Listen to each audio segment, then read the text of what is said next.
All right, everyone, come on in. Come on in. I have something absolutely spectacular, amazing, tremendous, one of a kind, the only one in the world like this, period, anywhere. You will never see this anywhere else ever again on video, period. Before I get into it, first, there's two orders of business to take care of. Number one, make yourself comfortable.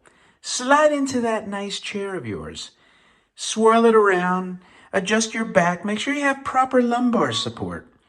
The other thing is get that steaming hot cup of coffee or your energy drink. A little snack on the side. Some chips maybe. Whatever it is. Some buttered toast. And if you're a lurker, subscribe.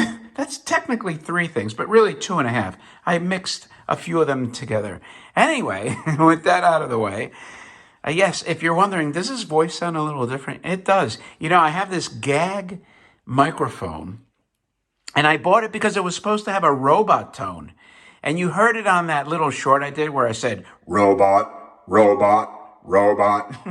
And it has different sound effects, everything except freaking robot. And robot was replaced by something super stupid. Oh, I almost returned it, but then I said, you know, it's kind of cool anywhere else. I'll show it to you. Check it out. It's this Levezo. So, you know, I can have this deeper voice now, you know, so I sound like one of these deep YouTubers. Yeah, did you hear that feedback? So, anyway, I'm going to just run it through this video for the hell of it. You know, woo! I might have to turn it off, actually, because when I pick up the toy, I don't know, we'll see. We'll see. It might be annoying as hell. So, anyway, so what do I have here that I was building up like it was the freaking invention of bread or something like that? Well, this, my friends, is a prototype, completely hand-painted toy. Now, I've shown you some hand-painted toys before. What makes this thing absolutely incredible is that this became the Colonel Hap Hazard Astronaut that became really, really popular and desirable among collectors. Now, you might be saying, well, you know, but other, you know, prototypes, you know, there's prototypes that might have been like design elements, right? It pointed to a direction, you know, of a toy. This is a toy that they said, man, this thing is so freaking cool that we're going to make a ton of these things. You know, that just doesn't happen too often. Now, you know what? I got to decide on this microphone. You know, I'm going to cut it now, and then I'm going to turn it off, and then I'll decide when I hear the video for myself. Thanks for using. Yeah. Then I'll decide if it was worth to have a microphone, you know, because that I had to hold in my hand. So there's one thing I learned when I actually acquired this. Number one, this came from the famous Robert Lesser collection, a pioneer. He used to display his collection at the Brooklyn Museum of Art and a museum in Chicago. He's very well known. He also had one of the most amazing pulp art collections in the world, which I think he donated. So I'm not usually big on, you know, the provenance in the sense that, you know, you just kind of want the items, and it's, to me personally, unless it's somebody like uber special, which I kind of consider. I'm a very, you know, well-known pioneer in the collecting area. Other than that, you know, not like that crazy. Although if it comes from my collection, if you ever have one of my items, you gotta say, damn, it came from the Ballada collection. Then it's special. It will be, because once that museum's rocking, man, you will be digging it. Trust me. Anyway, so one of the really amazing things about this, now I'm not going to run it because of the hand painting. If I were to even try, sniff around that battery door, man, oh man, I'm telling you, it'd probably chip the paint in a zillion different places. So one of the things that I learned under here, was kind of silver. You can't see it too good there.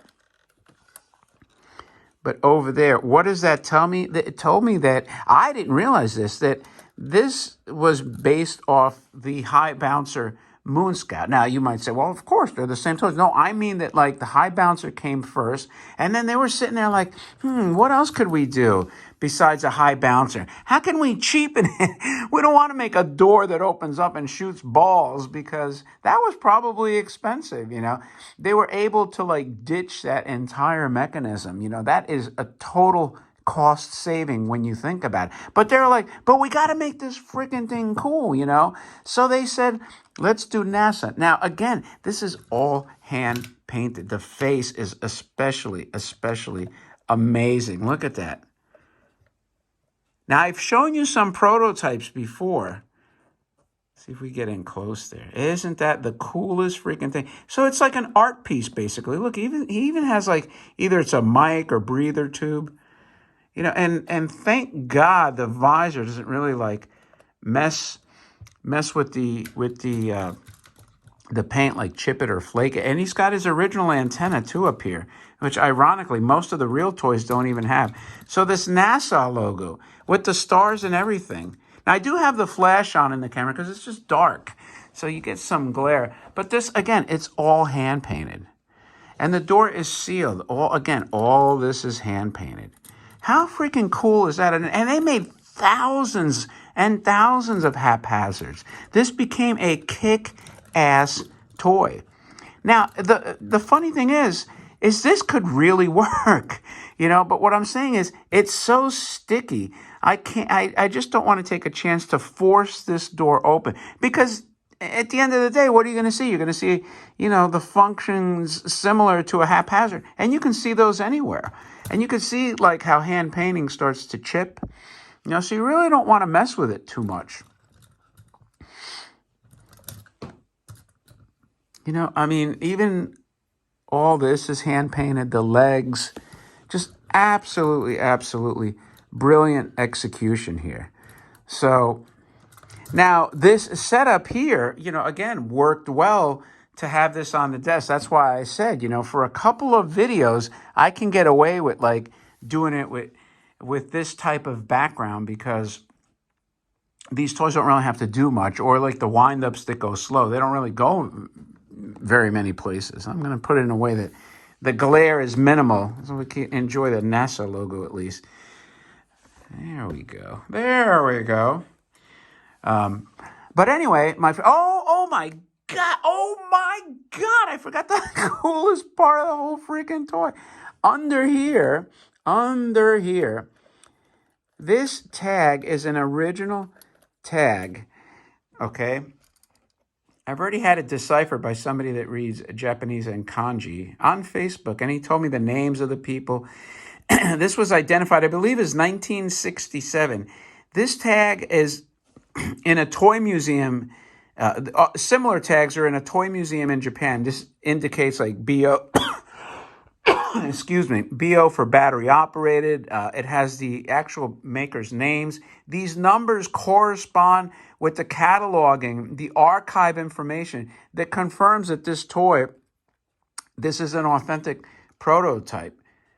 How freaking amazing is that? That was real. I can't believe I almost forgot this. This is like the money shot of all money shots, too. As a matter of fact, because you could see, like, this thing is kind of loose here. The gentleman that I acquired it from has this little cellophane booty on here, which I have, I didn't want it for the video. But, I'm going to put it promptly back on here.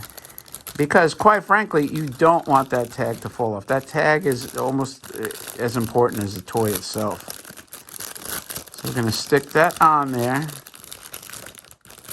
Okay, just to save it. Like, so it's almost like his galoshes, his snow boots or something.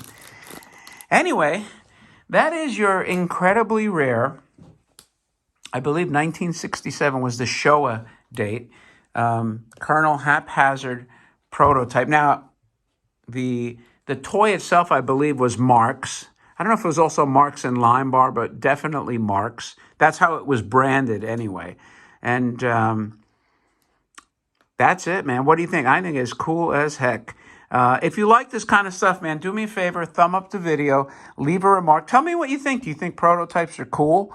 I think they're spectacular because it gives you a complete history of the toy, you know? I mean, so when I'm setting up the museum, ultimately what I'm going to do is obviously have the High Bounce, Moon Scout, the Colonel Haphazard, and this prototype together, you know? And that's going to be like a kick-ass trio to have. Kind of like the Emerson, Lake and Palmer of astronauts in the museum. So anyway, with that out of the way, or with that done, that kind of concludes everything. So don't forget, leave a remark, like I said. Tell me what you think. I always appreciate the thumbs up. And again, if you're a lurker, subscribe. Thanks as always for your time. It's greatly, greatly appreciated. I can't emphasize that enough. Thanks to all the new subscribers on both BitChute and YouTube. And I will talk to you later.